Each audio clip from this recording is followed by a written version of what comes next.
আমাদের অঞ্চলে কোনো মেয়ের ছেলে বা মেয়ে যাই হোক না কেন, ছেলে মেয়ে হওয়ার পরে মেয়ের শ্বশুরবাড়ি থেকে ঘটা করে ঝালের অনুষ্ঠান করে ঝাল সাজিয়ে নিয়ে যেতে হয় অনুষ্ঠান করে আর কি।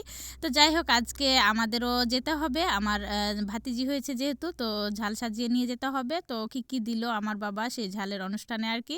তো থাকছে এই ভিডিওতে। আসসালামু আলাইকুম এভরিওয়ান, কেমন আছেন সবাই? আশা করি সবাই ভালোই আছেন আল্লাহর রহমতে।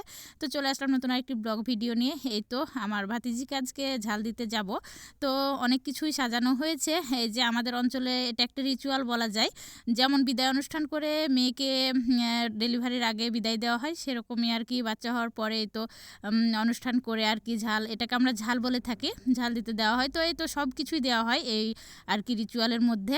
তো এদিকে এখানে কাপড় চোপড় ছিল, তার আগে তো আদা পেঁয়াজ রসুন সব কিছু ছিল দেখালাম। আর এইদিকে এখানে আমার মামিমা মানে আমার ভাবির মায়ের জন্য একটা শাড়ি, তার ভাবির জন্য একটা 3 পিস, আর এই তো স্যান্ডেল যা যা ওড়না লাগে আর কি। আর এটা হচ্ছে এখানে আছে বাবুর জন্য সব ড্রেস আর কি, আর সোয়েটার যা যা লাগে আর কি বাচ্চার, এই ব্যাগে আছে। আর এখানে এক বস্তা ভর্তি আটা আছে, চালের আটা, এটা হচ্ছে ঝাল বানানোর জন্য মূলত দেওয়া হয়। তো এই তো তারপরে এই বস্তায় আছে আতপ চাল, তারপরে হচ্ছে এমনিতে নর্মাল যেটা চাল, চিনি, আটা ময়দার আটা আর কি। আর এটা হচ্ছে বাবুর জন্য বালিশ দুইটা ছোট ছোট, আর একটা মাথার বালিশ। আর এই তো এদিকে আছে বেশ অনেক কিছু, এগুলো শুকনা মশলার বাজার আর কি। এখানে আছে তেলের বোতল একটা, এই তো তেজপাতা, এখানে লবণ আছে, আর বাকি যা যা মশলা লাগে আর কি। এখানে ডালও ছিল, দুই রকমের ডাল আর কি, মসুর ডাল আর একটা খেসারি ডাল মনে হয়। তো এই তো এখানে সাবান, তারপরে হুইল পাউডার, এমনিতেই যে সাবান কাপড় কাচা সাবান সব কিছুই আছিল এর মধ্যে, সোডা। আর এই যেখানে আপেল ছিল আর কমলাও নেওয়া হয়েছে, ওটা মনে হয় আরেক দিকে আছে আর কি। তো এগুলো আমি গুছিয়ে রাখলাম, সব কিছু একসাথে গুছিয়ে গাড়িতে করে দিয়ে পাঠাতে হবে।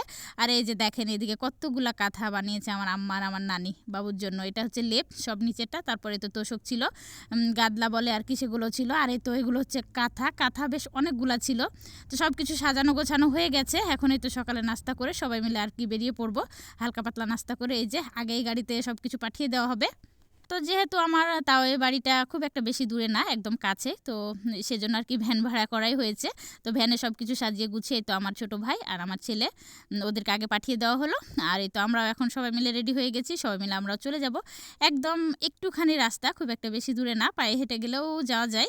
তো যেহেতু বাচ্চা কাচ্চা সবাইকে নিয়ে যাচ্ছে, এই তো একটা অটো নিয়ে আসলো আমার আব্বা, এক অটোতেই হয়ে গেছে। আর কিছু কিছু লোক মোটরসাইকেলে গিয়েছে। তো এই তো আমরা চলে এসেছি আমাদের তাও এই বাড়ি আর কি। তো বাবুকে দেখে টেখে আমরা এই তো নাস্তা করতে বসলাম। বাবুকে দেখানো হয়নি, সবাই তো আসলে ক্যামেরার সামনে আসতে কমফোর্টেবল না। আমার ভাই আসলে সেভাবে মেয়েকে এখনও ক্যামেরার সামনে আনতে চাইছে না। তো যাই হোক এই তো আমরা নাস্তাটা করে নিচ্ছিলাম, আর আলহামদুলিল্লাহ অনেক কিছুই নাস্তায় দেওয়া হয়েছিল। তো আমার আজকের ভিডিওটি এ পর্যন্ত, সব ভালো থাকবেন, আল্লাহ হাফেজ।